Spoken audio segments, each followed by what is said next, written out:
Welcome to my dissertation presentation, which will focus on the monopoly on collective memory by analysing the controversy of the Museum of the Second World War in Gdańsk.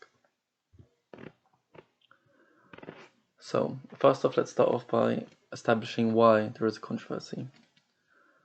Well, the debate sparking interest in my dissertation topic revolves around the conflicting opinions on exhibitions within the newly opened Museum of the Second World War in Gdańsk. The original intentions of the museum director, Pavlush, depicted on screen, were to tell the story of the Second World War in a broader international context, focusing on civilian suffering rather than military campaigns. For instance, presenting the heroism of the Norwegian resistance, or dedicating a room to Italian fascism. Further, it acknowledges that all nations contained at least a minority group responsible for the atrocities of the war, bringing to light the anti-Semitism of the cursed soldiers, previously glorified in Polish history. Consequently, Marchewicz was met with resistance and ultimately lost his job, as the Populist Law and Justice Party believed a global story would diminish the uniqueness of the Polish experience, as well as its suffering.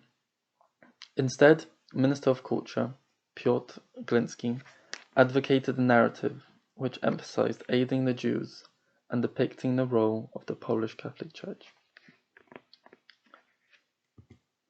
Why I chose this topic? Well, firstly, my choice to focus on debate around collective memory in Poland is reflective of the current pandemic. Given the travel restrictions and closure of archives, I have decided to choose a research topic centered around digital primary sources to allow for a more comprehensive study than would be possible had I relied on access to physical documents, meaning that I can easily gather research through online newspapers and social media platforms. The debate itself has been ongoing for 4 years. As such, there is little in way of scholarly work on the subject, meaning that my research will be relevant and original to English-speaking academics who may be interested by the growing nationalism seen in nearby EU countries, such as Hungary and Poland, where governments aim to use historical narratives to influence the ideals of their citizens. The problems and points of the debate. So the controversy, according to Polish historian Antoni Dudek, is emblematic of a larger problem, where the ruling party is monopolizing the politics of memory and history. Likewise, Norman Davies asserts that it is one of the pillars of an authoritarian regime that they want to reorder the past to fulfill their own fantasies. It is also important to consider the main arguments of the Law and Justice Party, who claim that the museum would be diminishing the Polish experience of the war by not focusing on the Catholic Church and the role of the Home Army. A point to which Marchewicz responds by asserting that the Polish experience in the museum is still overrepresented given the transnational context of the war. Now, my objectives for this dissertation will be to evaluate the line between nationalizing history and manipulating it, and using it as a tool, as a political device. After all, as is the case here, whenever a government interferes in cultural affairs, there is always an underlying political motive. I shall explore the correlation between growing nationalism and censorship laws, with the subsequent restrictions of historical narratives accessible to the everyday public, and how this causes a popular history to arise that will influence the future as well as the present by creating a sense of pride and victimhood. As an example, some Poles feel that the recent flood of EU structural funds to modernize the country is overdue compensation for the war, while Jarosław Kaczynski, the leader of the Law and Justice Party, suggested in 2007 that Poland should be given more voting weight in the EU to account for the citizens it would have had they not been murdered by the Germans during the Second World War. This shows that the relevance of past events are still key to present politics. Now I shall be outlining the sources used in my dissertation. Firstly, valuable information in my research shall be drawn from information found in interviews with the most prominent figures of the debate. Insights of the political tactics used by both camps is most evident here.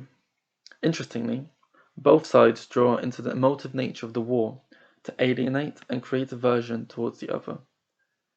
Glinsky claims that his party are being treated like Jews under Goebbels, whilst Marchevich claims that the Law and Justice Party were trying to carry out a blitzkrieg against the museum. So both parties using terms from the Second World War to try and portray the other as a sort of villain. Now I shall also rely heavily on newspapers because they play a valuable role in analyzing the weekly and daily editions of newspapers, which means that this will help me to ensure a systematic and far-reaching approach to my investigation, allowing me to detect any emerging patterns and themes in the debate, as well as assessing changing public and political opinions. I have identified left-wing newspapers, such as Politica, and more conservative ones, such as Gazeta Polska, to aid me in identifying motivations of both sides. Articles in The Guardian and New York Times help to emphasize that the international significance of the struggle, and it shows that this research will be far-reaching and accessible to lots of people who might find it interesting, as it's found its way into international use. Social media will also play a heavy role, as I am fortunate to be able to use it to collect public opinions on the controversy. Interviews and newspapers, although they're helpful in this engaging public opinion, but they give the viewpoints of the central figures rather than the non-edited and raw public responses. This is an example of public comments on Facebook, agreeing with a more nationalist story, upholding the bravery of nationalist heroes, the Home Army, the Warsaw Uprising. And this is just an extract from countless public posts and comments that show that people in Poland, and not just politicians, are divided on the matter. And finally, onto the conclusion. By the end of my investigation, I aim to show that the Museum of the Second World War in Gdańsk is representative of a wider resistance to nationalist fervor within Poland, and that collective memory is serving as a valuable tool in controlling a sense of national identity.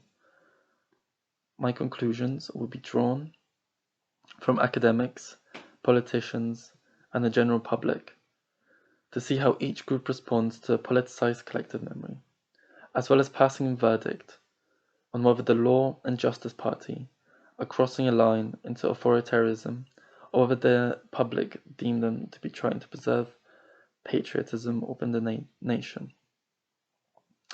In a sense, this museum acts as a microcosm for the larger struggle that is currently happening in Poland. And thank you very much for viewing my presentation.